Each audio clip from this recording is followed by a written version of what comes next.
बहुत समय पहले की बात है।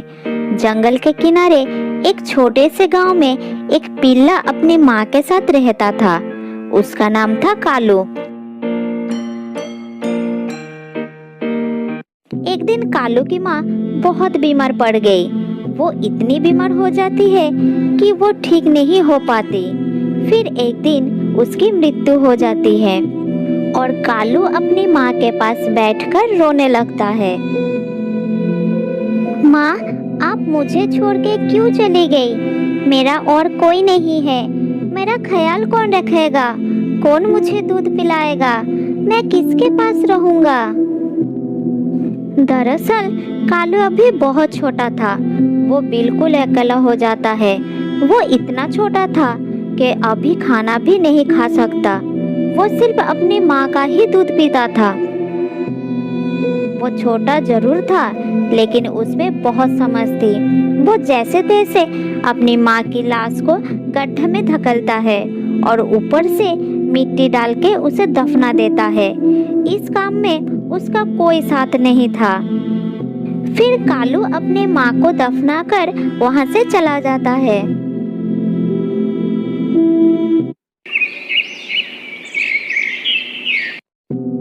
माँ के मरने के बाद वो बहुत अकेला हो जाता है।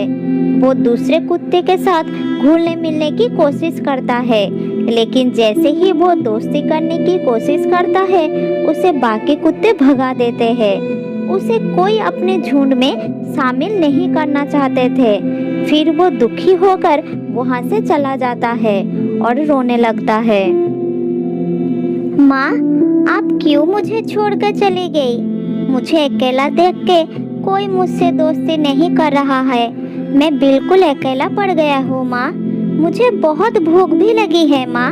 खाना कहाँ मिलेगा? मुझे कुछ भी नहीं पता माँ। फिर कालू रोते रोते जंगल की ओर चला जाता है। थोड़ी दूर जाने के बाद उसका नजर एक हिरनी पर पड़ती है। हिरनी एक पेड़ के नीचे बैठी थी। कालू धीरे धीरे उसके सामने जाकर खड़ा हो जाता है। फिर हिरनी कालू को देखकर कहती है, तुम कौन हो और इस जंगल में क्या कर रही हो? तुम जल्दी अपने घर वापस जाओ। तुम अभी बहुत छोटे हो। इस जंगल में बहुत जंगली जानवर है। वो तुम्हें देखेंगे तो खा जाएंगे। तुम उनके सामने से भाग भी नहीं पाओगे। मौसी, मेरी माँ अब जीवित नहीं है। कुछ दिन पहले उनकी मौत हो गई है। इस दुनिया में मेरा कोई नहीं है। मैं बिल्कुल अकेला हूँ। कोई मुझे साथ नहीं रखना चाहता। हर कोई मुझे दूर कर देता है। मुझे अपने पास रहने दो ना मौसी। मैं इस जंगल के बारे में कुछ नहीं जानता। ये सब तुम क्या कह रही हो? मैं अपने साथ एक पिल्ले को नहीं रख सकती। तुम यहाँ से चले जाओ। मैं किसी और के बच्चे की जिम्मेदारी नहीं ले सकती। मौसी, मुझे अपने पास रहने दो ना मौसी। समय आने पर मैं आपके बहुत काम आऊंगा। मुझ पर विश्वास करो। कालू की बात सुनकर हिरनी को बहुत गुस्सा आती है। फिर वो कहती है, तुम मेरे किसी काम नहीं आओगे। चले जाओ मेरे सामने से। जल्दी चले जाओ। फिर दुखी होकर रोते रोते कालू वहाँ से चला जाता है। उसे अपनी माँ की बहुत याद आ रहा था। वो अब चलते चलते बहुत थक चुका था और बहुत भूख भी लगी थी। कालू रोते रोते एक पेड़ के नीचे बैठ जाता है। तभी पेड़ के ऊपर से एक तोता उसे कहती है, तुम क्यों रो रहे हो? क्या हुआ है बताओ।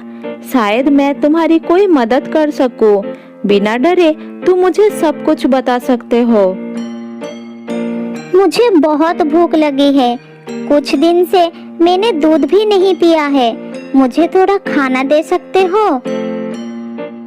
क्या तुम दूध पीते हो? पर तुम्हें यहाँ दूध कहाँ मिलेगा? मैं अपने बच्चों के लिए दाना लाई हूँ। अगर तुम्हें दाना खाना हो तो थोड़ा तुम्हें उनके हिस्से से दे देती हूँ। थोड़ा रुको, मैं तुम्हारे पास आ रही हूँ।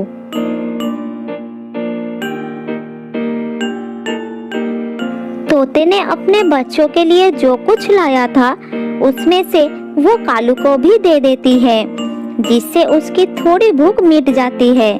उसके बाद कालू उस पेड़ के नीचे तोते और उनके बच्चों के साथ रहने लगा।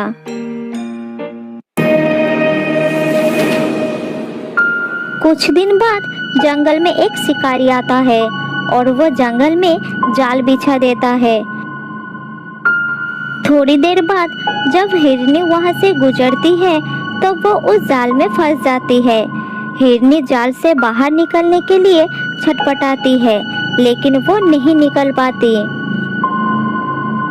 तभी वहां से तोते के बच्चों के साथ खेलते हुए कालू वहां पहुंच जाता है और वो देखता है कि हिरनी शिकारी के जाल में फंस गई है। अरे, मुझे इस हिरनी की मदद करनी चाहिए। ये बेचारी जाल से निकल नहीं पा रही है। थोड़ी देर में शिकारी आ जाएंगे और इस हिरनी को पकड़कर ले जाएंगे। मुझे कुछ करना होगा। नहीं नहीं, हमें जल्दी यहाँ से भागना होगा, नहीं तो शिकारी आकर हमें भी पकड़कर ले जाएंगे। जल्दी चलो। नहीं, तुम दोनों जाओ, मुझे इसकी मदद करनी ही पड़ेगी। मैंने इसे एक बार कहा था कि कभी ना कभी तुम्हारे काम आ सकता हो। कालू उन दोनों की बात नहीं माना और हिरनी को बचाने चला गया। कालू हिरनी के पास गया और अपने दांतों से जाल को काटने लगा। हिरनी कालू को देखने लगी और उसे अपने पास से भगा देने के लिए बहुत शर्मिंदा होने लगी। ये तुम क्या कर रही हो? तुम इस जाल को नहीं काट पाओगे। ये जाल बहुत मजबूत है। तुम बहुत छोटे हो। तुम भाग जाओ यहाँ से, नहीं तो शिकारी आकर तुम्हें भी पकड़ लेगा।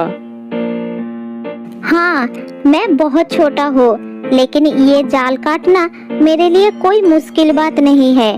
तुम चुप रहो और देखो मैं तुम्हें यहाँ से कैसे मुक्त कर रहा हूँ।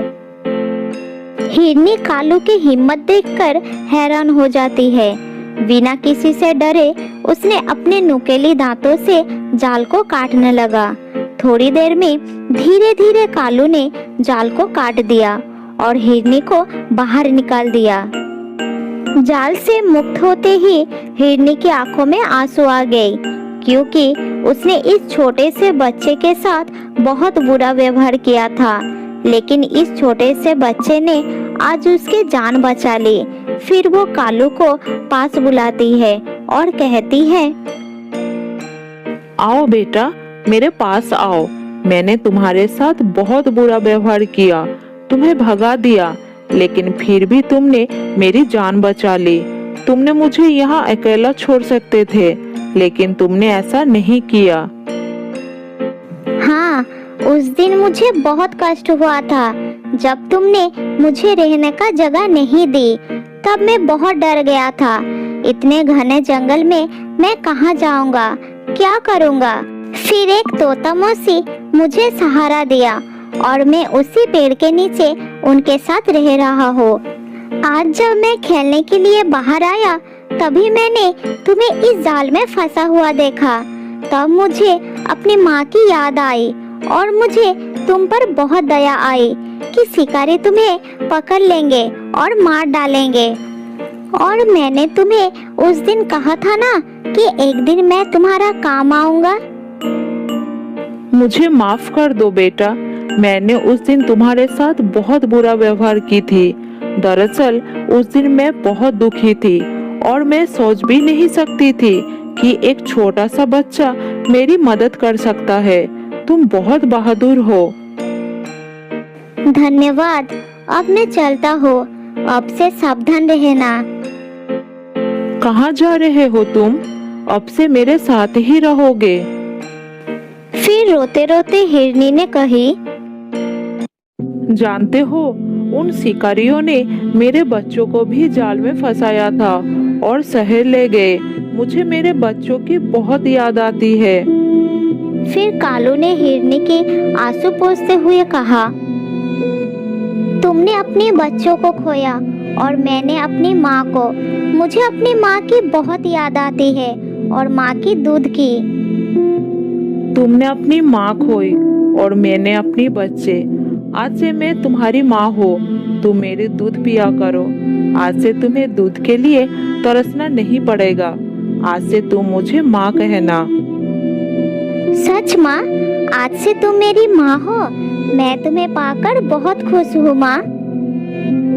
हाँ बेटा, आज से मैं तुम्हारी माँ हूँ। आज से तुम मेरे साथ रहोगे, मेरे बेटे बनकर। उसी दिन से हिरनी को बच्चा मिला और कालू को माँ। वो उसका दूध पीता, उसके साथ खेलता और दोनों एक दूसरे के साथ बहुत खुश रहते।